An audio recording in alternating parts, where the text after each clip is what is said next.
कार्यवाहक प्रधानाचार्य श्री रमेश नेगी जी,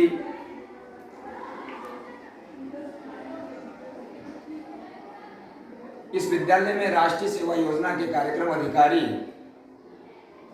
परम श्रद्धेय मेरे अजीज मित्र श्री यशवंत नेगी जी, बहुत ही वरिष्ठ कार्यक्रम अधिकारी, निरंतर रूप से राष्ट्रीय सेवा योजना का 7 दिवसीय जब शिविर लगते हैं, आप सभी गर्ल्स वॉलंटियर के साथ रात्रि ठहराव करते हैं और मेरे साथ भी, मुझे भी इनके साथ कार्य करने का मौका मिला। बहन सुमन पोस्टा जी,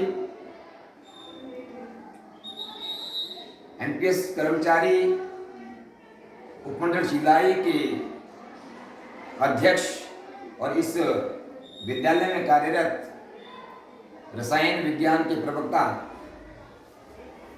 भाई सुरेंद्र सिंह जी, बहुत ही कर्मठ, योग्य, ईमानदार, आप सभी विद्यार्थियों के लिए समर्पित भाव से कार्य करने वाले भाई नरेश शास्त्री जी, और इस 7 दिवसीय विशेष शिविर में आप भाग ले रहे हैं, दीप पुण्य आप सभी स्वयं से।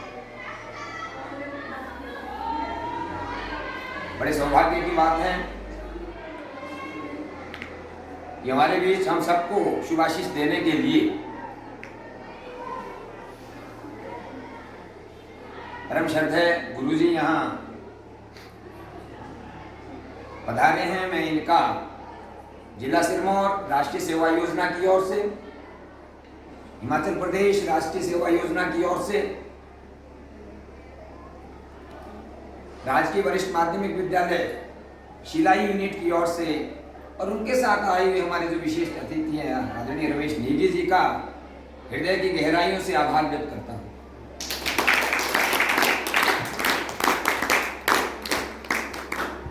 और इस राष्ट्रीय सेवा योजना में आप सभी को, ये पूर्व में हमारे वक्ता रहे, रिसोर्स पर्सन रहे,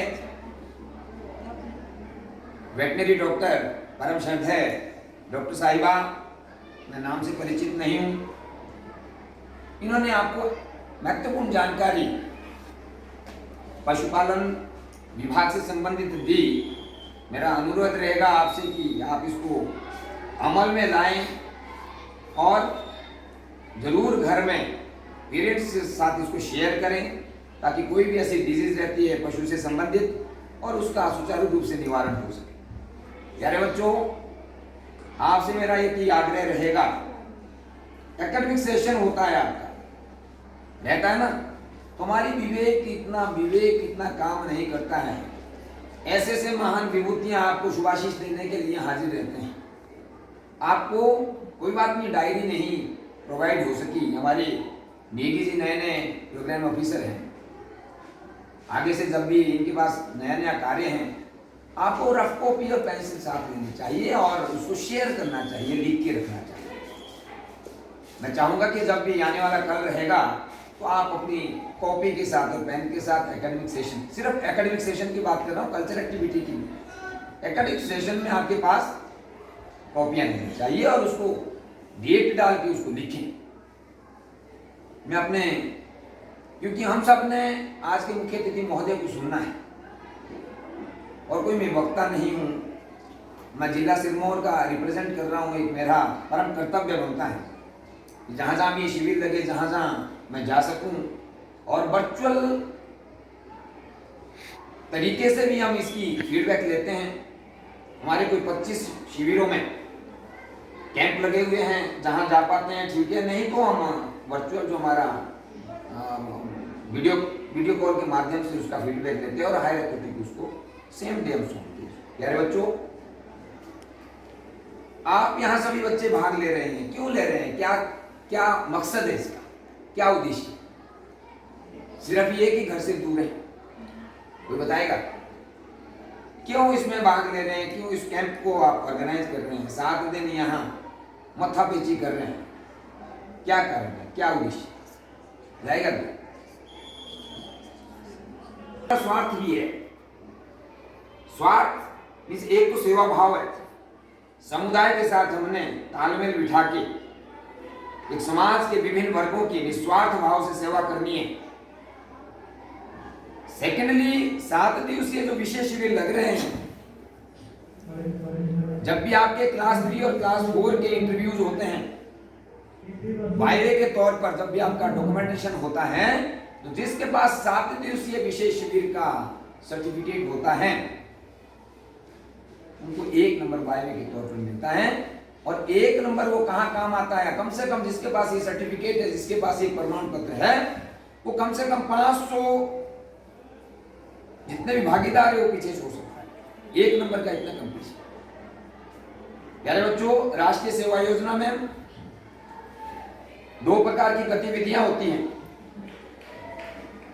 एक आपका नियमित गतिविधियां, रेगुलर एक्टिविटीज, और दूसरा आपका स्पेशल सर्विस। नियमित गतिविधियां जो आप यहां विद्यार्थी बैठे हैं,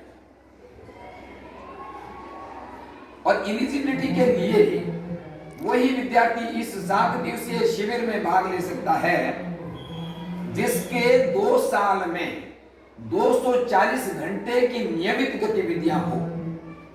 मींस 1 साल, पहला साल कौन सा है, जब आप +1 में गए थे, +1 की जो आपकी जब +1 में एडमिशन लिया था तभी आपने एनएसएस को रखा है, तो 1 साल आपका +1 हो गया। 120 घंटे की 1 साल में आपकी रेगुलर एक्टिविटी होनी चाहिए। दूसरा साल आपका मींस 31 मार्च 2023 तक एक दूसरा साल कंप्लीट होना है, और इस साल भी आपका अप्रैल 2022 से 31 मार्च 2023 तक आपकी 120 घंटे की नियमित गतिविधियां होनी चाहिए। वही विद्यार्थी, वही स्वयंसेवक 7 दिवसीय विशेष शिविर लगाने के लिए एलिजिबल होता है। जब आपके 240 घंटे की, और 240 घंटे के साथ साथ 100 घंटे का आपका श्रमदान होना चाहिए। श्रमदान आपका छुट्टी में लगता है, चाहे आपका सेकंड सैटरडे है, आपका संडे है, या कोई और छुट्टी का दिन है, और आपने गोद लिए हुए गाँव।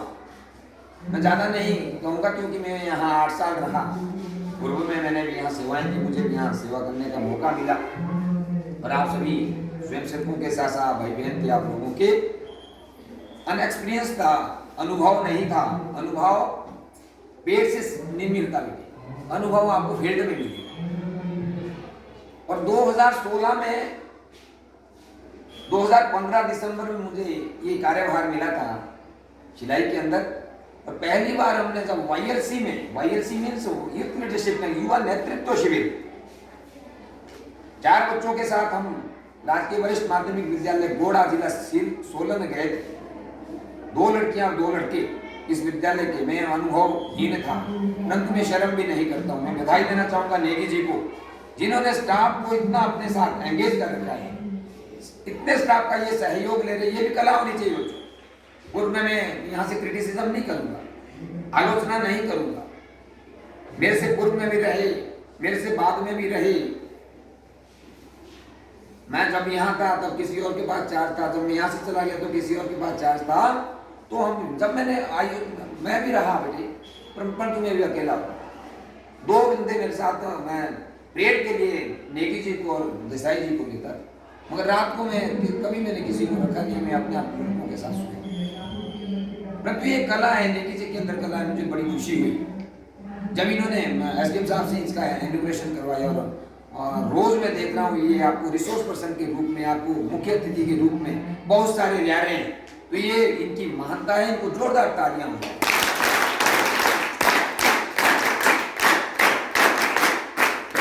ये ऐसे व्यक्ति है बेटा जो जेब से लगाने वाले व्यक्ति, ये नहीं है कि जो सरकार से मिल रहा है उसी में या कवर करना है जैसा सोचा जाता है। ये ऐसे व्यक्ति हैं जो अगर जेब आपके प्रति जो जेब से पैसा लगाना पड़ेगा तो इसमें भी होता है। तो बेटा 4 विद्यार्थियों के साथ गोड़ा गए, और एक विद्यार्थी हर एक ग्रुप में चले जाते हैं। जैसे आपके 60 बच्चे हैं, और 60 बच्चे के शायद मेरे ख्याल में 5 ग्रुप बने हुए हैं। एक ग्रुप आपका मैथ में रहता है प्रतिदिन 12 बच्चे, उनकी ड्यूटी सुबह से लेकर शाम तक रहती है। और आपका क्या रहेगा, आपका फील्ड में मीन्स आपको प्रोजेक्ट वर्क के चिन्ह स्थानों पे आप जाते हैं, जाते भी रहे, मैं देख रहा था। अपने लिए जोरदार तालियां में सारा प्रोजेक्ट का काम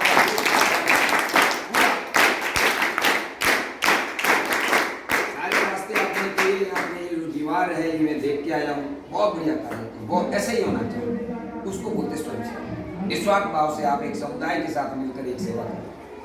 तो मेरा बड़ा गदगद हुआ, चारों विद्यार्थियों की सिलेक्शन होके वो प्री आरडी में गए और मेरे सहयोगी जो यहाँ आपके साथ है सुरेश जी मेरे साथ होते थे, बांधे ढाढ़स में हुआ होते थे, प्रोग्राम ऑफिसर इंग्लिश के लेक्चर हुआ करते थे। वहाँ से भी एक मनीषा लड़की जो कबड्डी भी खेलती थी, तो 5 बच्चों के साथ साथ हमें आरडी में वहाँ से भी 4 बच्चों की सिलेक्शन होगी, 5 बच्चों की, एक लड़की इनकी भी थी, नेगी जी की विद्यार्थी भी, और 5 बच्चे ने तहलका मचा दिया। RD parade means Republic day, राज्य का नेतृत्व उतारा। और यहाँ से तकरीबन 8 से 10 बच्चे ऐसे हैं जिसमें 6 बच्चे तो जिन्होंने महामहिम राज्यपाल को सलामी दी हुई है, और 6 बच्चे यहाँ के 2 बांद्री ढाढ़स से जिन्होंने जो नेशनल इंटीग्रेशन कैंप जिन्होंने हिमाचल का प्रतिनिधित्व किया। और सांस्कृतिक कार्यक्रम में शिलाई और बांद्री ढाढ़स ने पहला स्थान प्राप्त किया था 2017।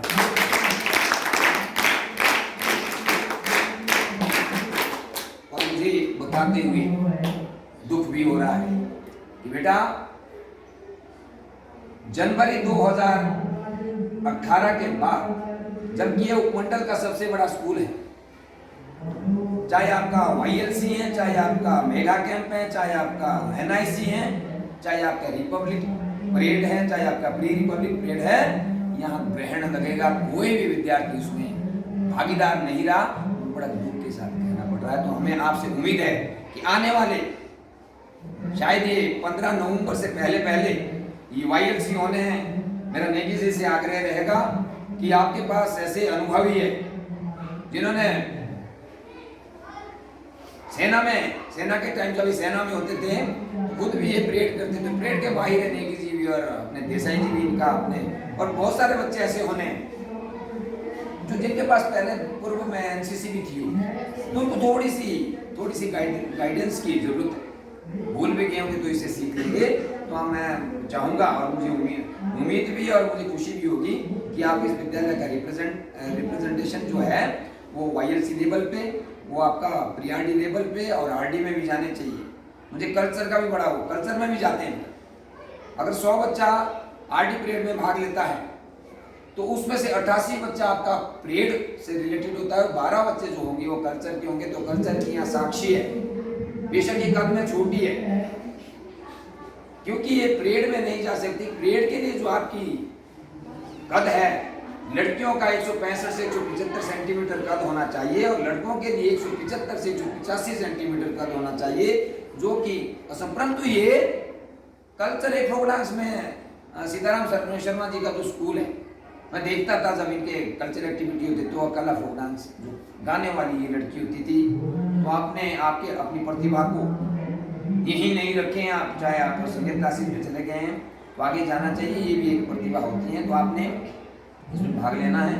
और सेकेंडली बड़ी दुख के साथ एक मैंने जी को पूछ रहा था कि लड़के कितने हैं, 182 की स्ट्रेंथ में से मात्र 15 बच्चे यहाँ जो है वो मेल जो हमारे वॉलेंटियर है वो 15 बच्चे क्या करें, भाग लड़कियों के बस का मिर्चा चलाना नहीं है। जब हम जाते थे बेटा प्रोजेक्ट वर्क के तहत, उदाहरण है मैडम सुमन जी, उदाहरण है देसाई जी, एक LP जो ये अब शिलाई गांव का भी है, कोई है इसमें वॉलेंटियर, शिलाई गांव ये जो मंदिर बना है आपका, कौन सा मंदिर है ऊपर वो नहीं गुगा नहीं, अपना नरसिंह देवता का मंदिर है, वहाँ के पास एक कम से कम एक LP मिट्टी की थी और आप सभी वॉलेंटियर में बहुत बढ़िया 3 दिन हमने लगाए, गुगा मंदिर के पास भी गए और सारा जो धार है, चाहे वो हॉस्पिटल है, चाहे वेटनरी डिपार्टमेंट है, चाहे आपका पुलिस विभाग है, चाहे आपके ये रास्ते हैं, चाहे आपके रोड हैं, जिस तरह से आप ग्रुपों में बटे हुए हैं इसी तरह से होते थे। और आप पूरे 7 दिनों में एक रैली भी निकलती थी, लास्ट में रैली भी निकालते थे हम, तो आप भी निकालेंगे नेगी जी इसके लिए माहिर हैं, तो मैं ज़्यादा समय ना लेता हुआ क्योंकि हम सब मेरे बच्चों मुझे तो आपको थोड़ा वो करना था, कभी आएंगे बीच में तो आपको ब्रीफ बताएंगे कि इसकी जो इतिहास है राष्ट्रीय सेवा योजना का, किस तरह से इसी एक्टिविटी होती है, नियमित गतिविधियां। और आपके ध्यान में एक बात जरूर ले आना चाहूँगा कि जो आपका ये 2 प्रकार की नियमित गतिविधियां हैं, रेगुलर एक्टिविटी और आपका स्पेशल कैंपिंग। तो रेगुलर एक्टिविटी के तहत इसमें पूर्व में 22,500 रुपया आपके लिए पूरे वर्ष के लिए आते थे। उसमें रेफ्रेशमेंट भी 60% आपका पैसा रेफ्रेशमेंट के ऊपर खर्च होता था। रेफ्रेशमेंट मीन जब आपके 1 दिवसीय शिविर लगते थे या इंस्टॉलमेंट में आप 2 घंटे काम होते हैं, आगे के लिए काम होते हैं, तो उस टाइम मीन्स एक वॉलंटियर के लिए 12 रुपये खर्च होते थे यदि आप 8 घंटे नियमित गतिविधियां कर रहे हैं। परंतु मैं आभार व्यक्त करना चाहूँगा हमारे राज्य समन्वयक दिलीप ठाकुर जी और खासकर हमारे जो शिक्षा विभाग के मुखिया है, शिक्षा निदेशक हिमाचल प्रदेश डॉक्टर अमरजीत कुमार शर्मा जी, और जो वित्त का प्रबंध करते हैं, जो सेक्रेटरीट में बैठते हैं, परम श्रद्धेय डॉक्टर एच.एल. शर्मा जी जो हमारे एसएनओ हैं, उनके माध्यम, उनके आशीर्वाद से इसमें जब हमने लगातार एडवाइजरी में, जब हमारी सलाहकार समिति की बैठक होती है वर्ष में एक बार, और मुझे सौभाग्य प्राप्त हुआ कि मैं भी उसका एक सदस्य हूँ, जिला सिरमौर की ओर से मैं भी एक सदस्य हूँ, दूसरी मेंबर हमारे माननीय उप शिक्षा निदेशक जिला सिरमौर हैं। बार बार हमने बोला कि नाकाफी है क्योंकि 63 रुपये आपको एक